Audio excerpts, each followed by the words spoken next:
नमस्कार, मैं हूं साधना भारती। मध्य प्रदेश के बंडा विधानसभा क्षेत्र में आजादी के अमृत काल में अमृत दिवस यानी स्वतंत्रता दिवस से 2 दिन पूर्व एक अधेड़ उम्र के अहंकारी अगड़े हिंदू ब्राह्मण अरुण मिश्रा ने एक पिछड़े हिंदू लोधी की नाबालिग बेटी से बलात्कार किया, ऐसा आरोप लगा, जिसका अपने भाषण में उल्लेख करते हुए बीजेपी के एक पिछड़े वर्ग के नेता ने अभद्र भाषा का प्रयोग किया, पाखंडियों, कथावाचकों और ब्राह्मणों पर अभद्र टिप्पणियां भी की, जिसका वीडियो वायरल हुआ। उसके बाद बीजेपी के पिछड़े वर्ग के नेता ने लिखित में ब्राह्मणों और कथावाचकों से माफी मांगी। पिछड़े वर्ग के उस लोधी नेता ने कई न्यूज चैनलों पर दोनों हाथ जोड़कर ब्राह्मणों को पूजनीय और देवता भी बताया, परंतु इसके बाद भी कथावाचक तथाकथित संत धीरेन्द्र शास्त्री ने कथावाचन के दौरान व्यासपीठ पर विराजमान होकर आवेशित अंदाज में हजारों माताओं बहनों के समक्ष अभद्र भाषा का प्रयोग करते हुए उस पिछड़े वर्ग के बीजेपी नेता के डीएनए पर सवाल उठाया, यानी एक हिंदू लोधी माता के सतीत्व पर सवाल उठाया। तथाकथित संत धीरेन्द्र शास्त्री ने कहा कि हमें तो लग रहा है ये सनातनी का डीएनए नहीं है, कोई और डीएनए है।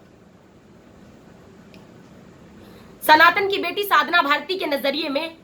किसी आरोपी या अपराधी व्यक्ति के डीएनए पर सवाल उठाना, किसी माता के सतीत्व पर प्रश्न उठाना, किसी नारी की पवित्रता पर संदेह जताना एक घोर निंदनीय कृत्य है। और ये घोर निंदनीय कृत्य तथाकथित संत धीरेन्द्र शास्त्री ने व्यासपीठ पर विराजमान होकर किया है, और उस घोर निंदनीय कृत्य के लिए, अपने अमर्यादित अशोभनीय अहंकारी आचरण के लिए अविलंब दोनों हाथ जोड़कर आदरणीय धीरेन्द्र शास्त्री जी को समस्त मात्र शक्ति से माफी मांगनी चाहिए, क्षमा याचना करनी चाहिए। नारी जगत की जननी है, नारी सृष्टि निर्मात्री है, नारी परामर्श में मंत्री, गृह कार्य में दासी, धर्म कार्य में धर्म पत्नी, स्नेह करते हुए माता, विलास में रंभा और क्रीड़ा में मित्र का स्थान रखती है। ऐसी नारी का अपमान किया जा रहा है। नारी का सम्मान होना चाहिए। जो व्यक्ति या कथावाचक एक नारी का सम्मान नहीं कर सकता, वो व्यक्ति या कथावाचक अपनी माँ, बहन और बेटी के साथ साथ भारत माता का भी सम्मान नहीं कर सकता। पाखंडवाद और अंधविश्वास पर प्रहार करते हुए यदि कोई व्यक्ति किसी जाति, धर्म, संप्रदाय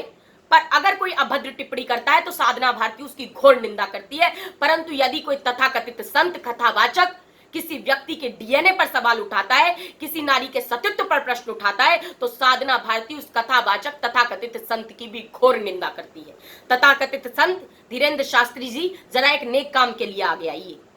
पाखंडवाद और अंधविश्वास से भारत को मुक्त कराइए, और बागेश्वर धाम के बगल में बंडा विधानसभा क्षेत्र की एक रेप पीड़ित बच्ची को इंसाफ दिलाने का बीड़ा उठाइए।